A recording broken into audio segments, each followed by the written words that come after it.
Doctor مریم اور تمام میرے طالب علم بیٹوں بیٹیوں السلام علیکم ورحمۃ اللہ وبرکاتہ۔ آج کا جو پروگرام ہے وہ بیسیکلی سٹریس مینجمنٹ ہے کہ انسان پہ جو تکلیفیں آتی ہیں، مصیبتیں آتی ہیں، پریشانیاں آتی ہیں، انگزائٹی، ڈپریشن، اس کو کس طرح مینیج کیا جائے۔ میرا موضوع وہ نہیں ہے، لیکن میں کوشش کروں گا کہ قرآن و سنت سے میں بتاؤں وہ کون سی چیزیں ہیں جس کو ہم اڈاپٹ کر لیں تو سٹریس سے بچا جا سکتا ہے، پریشانیوں سے بچا جا سکتا ہے، مصیبتوں سے جو ہے اس پر صبر کرنا آ جاتا ہے، اگر کوئی نعمت ملے تو اللہ کا شکر ادا کیا جا سکتا ہے۔ تو یہ بڑا امپورٹنٹ ٹاپک ہے، اور یاد رکھیے کہ ہمارے دین کے 3 کمپوننٹ ہیں۔ میں گفتگو کے انداز میں بات کروں گا۔ ایک ہے توحید، دوسرا رسالت، اور تیسرا آخرت۔ ان تینوں پر اگر ہمارا یقین 100% ہو جائے تو یقین جانیے پھر نہ کوئی پریشانی رہتی ہے، نہ کوئی غم لگتا ہے۔ یہ ہمارے دین کی خوبصورتی ہے کہ اس کے 3 کمپوننٹ ہیں۔ پہلا توحید ہے کہ اللہ کو ایک ماننا، خالق ماننا، مالک ماننا، منعم یعنی کہ تمام نعمتیں دینے والا۔ اور دوسرا ہے رسالت کہ اللہ کے بعد جن کا مقام ہے وہ اللہ کے رسول صلی اللہ علیہ وسلم ہے۔ اور تیسرا ہے کہ ہم سب نے مر جانا ہے، مر کے بعد اٹھنا ہے، وہ آخرت ہے۔ اور میں نے آپ کے سامنے یہی جو ہے کہ توحید کے بارے میں سب سے بہترین جو سورہ مبارکہ ہے وہ ہے قل هو اللہ احد اللہ الصمد لم یلد ولم یولد ولم یکن لہ کفوا احد۔ کہہ دیجئے کہ اللہ ہے یکتا، ایک ہے، وہ اللہ بے نیاز ہے، نہ وہ کسی کی اولاد ہے نہ اس کی کوئی اولاد ہے، اور کوئی اس کا ہمسر نہیں ہے۔ وہی ہمارا خالق ہے، مالک ہے، منعم ہے۔ یاد رکھیے یہی وہ چیز ہے۔ اور میں نے جو آپ کے سامنے جو آیت مبارک سورہ بقرہ کی 21 اور 22 نمبر تلاوت کی، اس کا ترجمہ ہے کہ اے انسانوں، تمہیں اللہ کی عبادت کرو جس نے تمہیں پیدا کیا اور تم سے پہلے والوں کو پیدا کیا تاکہ تم میں تقوی پیدا ہو جائے۔ اور پھر اس نے زمین کو جو ہے فرش بنایا، آسمان کو چھت بنایا، اور آسمان سے پانی برسایا، اور پھر زمین سے تمہارے لیے مختلف قسم کے جو ہے ثمرات رزق نکالا، اور پھر فرمایا کہ وَلَا تَجْعَلُوا لِلَّهِ أَندَادًا أَنْتُمْ تَعْلَمُونَ، تم اللہ کا ہمسر نہ بناؤ۔ یہ وہ چیز ہے بیسیکلی کہ جب ہمارے دل میں یہ یقین محکم بن جائے گا کہ اللہ ہی ہے ہمارا پیدا کرنے والا، اور ہم نے اللہ ہی کی طرف لوٹ کر جانا ہے، اور پھر اللہ کے رسول صلی اللہ علیہ وسلم جس کے بارے میں قرآن کہتا ہے کہ محمد رسول اللہ والذین معہ اشداء علی الکفار رحماء بینہم وتراہم رکعا سجدا یبتغون فضلا من اللہ رضوانا، کہ محمد صلی اللہ علیہ وسلم اللہ کے رسول ہیں، اور وہ لوگ جن کے ساتھی ہیں یہ کفار پہ تو بڑے سخت ہیں، آپس میں بڑے مہربان ہیں، رحم دل ہیں، اور تم انہیں دیکھو کہ رکوع میں سجود میں اللہ کا فضل اور رضا تلاش کرتے ہوئے۔ اور کہیں فرمایا کہ یا ایھا النبی انا ارسلناک شاہدا مبشرا ونذیرا، کہ اے نبی صلی اللہ علیہ وسلم ہم نے آپ کو نبی بنا کر بھیجا اور تمہیں شاہد گواہ بنا کر بشارت دینے والا اور ڈرانے والا بنا کر بھیجا، وَدَاعِيًا إِلَى اللَّهِ بِإِذْنِهِ وَسِرَاجًا مُنِيرًا، اور اللہ کی اجازت سے اللہ کی جانب بلانے کے لیے اور تمہیں سراج منیرہ چمکتا ہوا سورج بنا کر بھیجا۔ اور تیسرا جو ہے ہمارا جو ستون ہے دین کا وہ آخرت ہے، کہ ہم نے مر جانا ہے۔ اس کائنات کو بننے سے پہلے میرے رب کا عرش جب پانی پر تھا نا، یہ حضرت ابو ہریرہ رضی اللہ عنہ روایت کرتے ہیں کہ اللہ تبارک تعالیٰ نے اپنا جو عرش جب فرش جب پانی پہ تھا قلم کو پیدا فرمایا اور قلم کو کہا لکھ، تو اسے کہا یا اللہ کیا لکھوں؟ اللہ نے کہا جو مخلوق میں نے پیدا کرنی ہے قیامت تک کے لیے اس کی تقدیر لکھ دے۔ یہ میرے رب کا علم ہے جس کی بنیاد پر قیامت تک آنے والی ہر جو ہے وہ تقدیر لکھ دی گئی اور اللہ نے اسے لوح محفوظ میں محفوظ کر دیا۔ اور آج ہم دیکھتے ہیں کہ ایک فرشتہ ہمارے نیکیاں لکھنے والا ہے، یہ برائیاں لکھنے والا ہے، اور قیامت کو اس کو اور جو لوح محفوظ میں محفوظ ہے ایک نقطے کا بھی فرق نہیں ہوگا، کیونکہ ہمیں جب یہ یقین ہوگا کہ کل نفس ذائقۃ الموت انک میت وانہم میتون، کہ ہم نے ہر روح کو، ہر مخلوق کو جو ہے اس نے موت کا مزہ چکھنا ہے۔ اور دوسرے کا فرمایا کہ اے میرے محبوب آپ نے بھی مرنا ہے اور ان لوگوں میں بھی مرنا ہے۔ جب یہ احساس ہمارے اندر پیدا ہوگا، یہ تینوں چیزیں ہیں، اللہ کی توحید، اللہ کے رسول صلی اللہ علیہ وسلم کی سیرت اور یہ آخرت کا جو ہے، یہ تین چیزیں ہمارے سامنے جب رہیں گی تو ہمیں معلوم ہوگا کہ یہ جو زندگی ہے، یہ جو دنیا ہے، یہ کھیل و تماشا ہے، اس کی کوئی وقت نہیں ہے، یہ دھوکے کا سامان ہے۔ اور قرآن اسے کیا کہتا ہے؟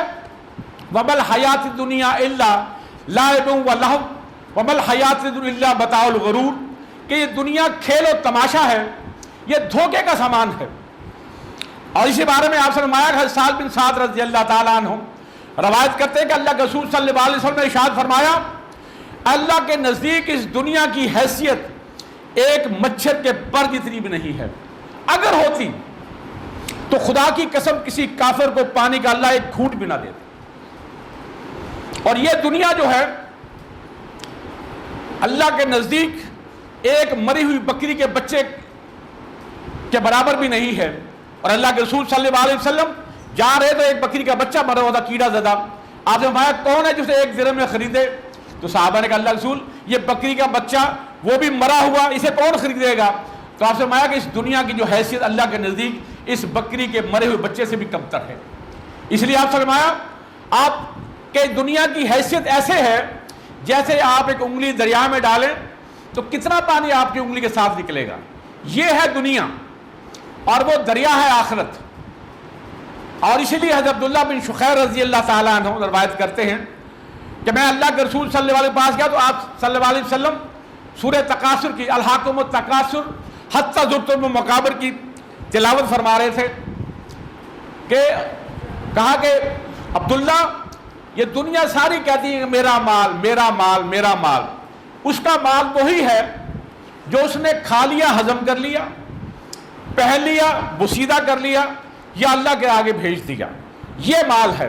اور ایک اور حدیث میں ہے کہ انسان کا مال اور اہل اور اعمال میت کے ساتھ جاتے ہیں، دو واپس آ جاتے ہیں، اہل اور مال۔ اعمال انسان کے ساتھ جاتا ہے۔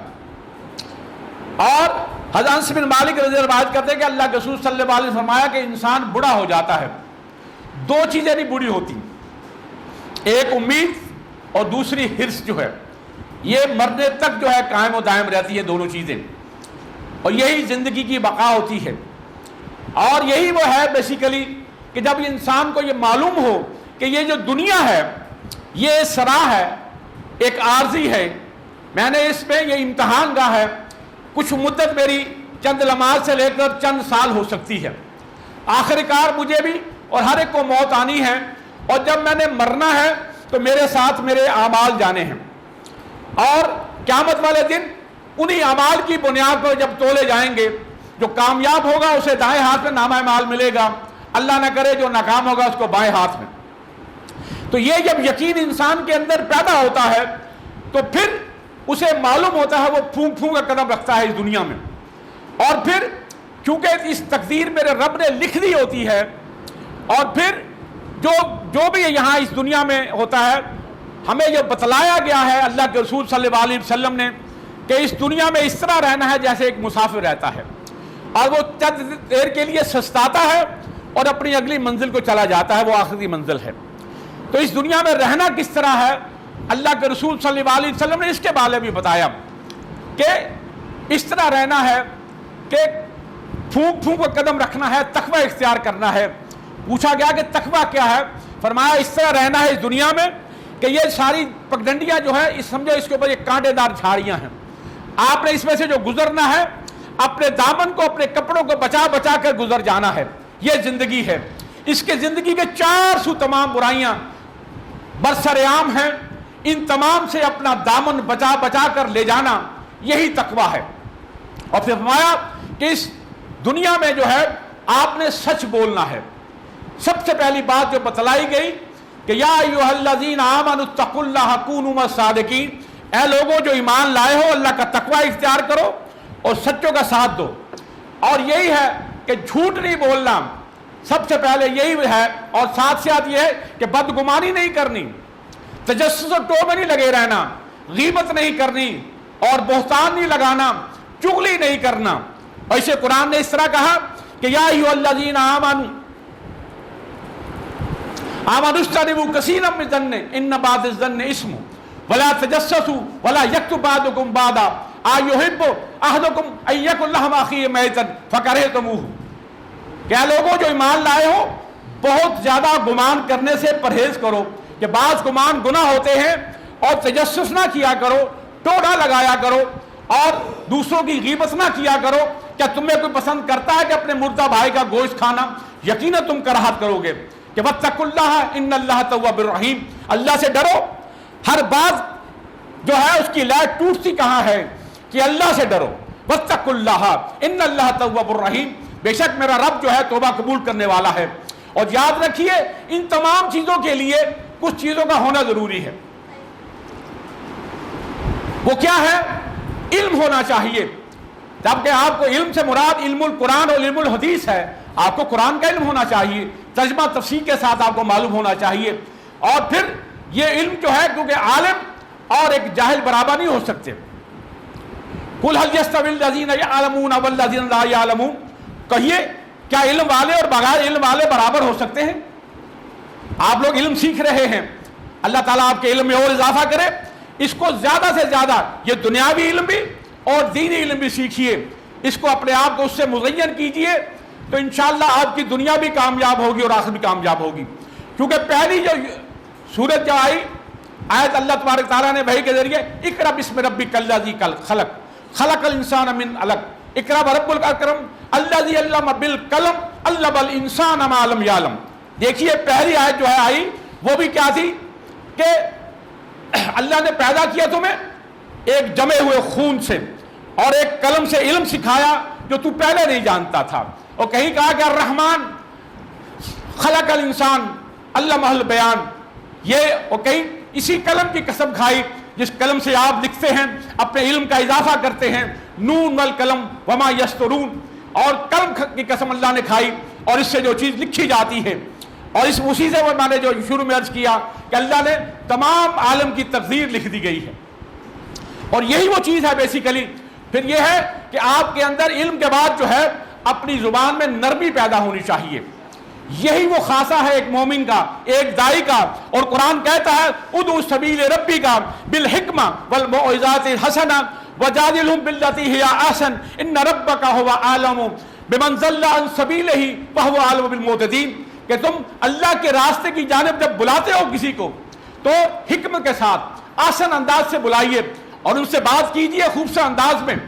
اور بے شک میرا رب جانتا ہے وہ لوگ جو راہ سے ہٹے ہوئے ہیں اور جو ہدایت پر ہیں۔ اور اسی بات کو قرآن اس طرح کہتا ہے وَلَا تَسْتَوِي الْحَسَنَاتُ وَلَا السَّيِّئَاتُ اِذْفَعْ بِالَّتِي هِيَ أَحْسَنُ فَإِذَا الَّذِي بَيْنَكَ وَبَيْنَهُ عَدَاوَةٌ كَأَنَّهُ وَلِيٌّ حَمِيمٌ، کہ نیکی اور بدی برابر نہیں ہو سکتی، اور برائی کو آسان انداز سے دور کیجئے تو پھر اس طرح تمہارا جو دشمن تھا وہ بھی تمہارا دوست ولی دوست بن جائے گا۔ اور اسی چیز کو جو ہے نبیوں کو بھی جو فرمایا گیا کہ نرمی اختیار کرنی ہے، پیار والا انداز اختیار کرنا ہے۔ اور موسیٰ علیہ السلام ہارون علیہ السلام کو جب کہا وَاذْهَبَا إِلَىٰ فِرْعَوْنَ إِنَّهُ طَغَىٰ فَقُولَا لَهُ قَوْلًا لَيِّنًا لَعَلَّهُ يَتَذَكَّرُ أَوْ يَخْشَىٰ، کہ آپ دونوں جائیے فرعون کی جانب، وہ بڑا سرکش ہو گیا ہے، اور اس سے نرمی سے بات کرنا، ہو سکتا ہے وہ ڈر جائے یا ہدایت پالے۔ یہی وہ چیزیں ہیں بیسیکلی۔ اور یہ جب انسان کے اندر یہ یقین محکم پیدا ہو جائے گا تو یقین جانیے پھر اس دنیا میں کوئی غم کوئی تکلیف آئے تو پھر اللہ نے فرمایا ہے کہ یا ایھا الذین آمنوا استعینوا بالصبر والصلاۃ، پھر دو چیزیں ہیں جس سے آپ نے مدد لینی ہے، ایک صبر سے لینی ہے، دوسری نماز سے لینی ہے۔ اور اسی طرح کہ والعصر ان الانسان لفی خسر الا الذین آمنوا وعملوا الصالحات وتواصوا بالحق وتواصوا بالصبر۔ زمانے کی قسم، در حقیقت انسان خسارے میں ہے، سوائے اس سے جو ایمان لائے، عمل صالح کیا، حق کی نصیحت کی اور صبر کی تلقین کی۔ اور مومن کی جو زندگی ہے یہ صبر اور شکر کے درمیان جاتی ہے۔ اگر اسے اللہ کی نعمت مل جاتی ہے تو اللہ کا شکر ادا کرتا ہے، اگر نعمت چھن جاتی ہے تو وہ صبر کرتا ہے۔ اور یہی مومن کی نشانی ہے کہ بال چلا گیا، اولاد چلی گئی، عہدہ چلا گیا، طاقت چلی گئی، بڑھاپا آ گیا، بیماری نے آ لیا، لیکن صبر کا دامن ہاتھ سے نہیں چھوڑا۔ اگر اللہ نے دیا تو اس کا یہی وہ زندگی ہے مومن کی، صبر اور شکر کے درمیان۔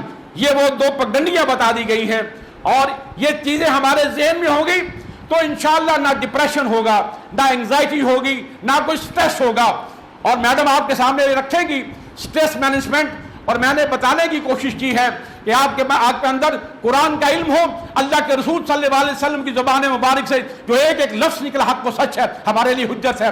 آپ وسلم کے صحابہ صحابیات جو روشنی کے مینار ہیں، اور اہل بیت کی محبت ہمارے دلوں میں پیدا ہو جائے تو ہمارے دل و دماغ میں جو زنگ چڑھا ہے وہ اتر جائے گا، اور اللہ ہمیں صراط میں چلنا آسان فرما دیں گے۔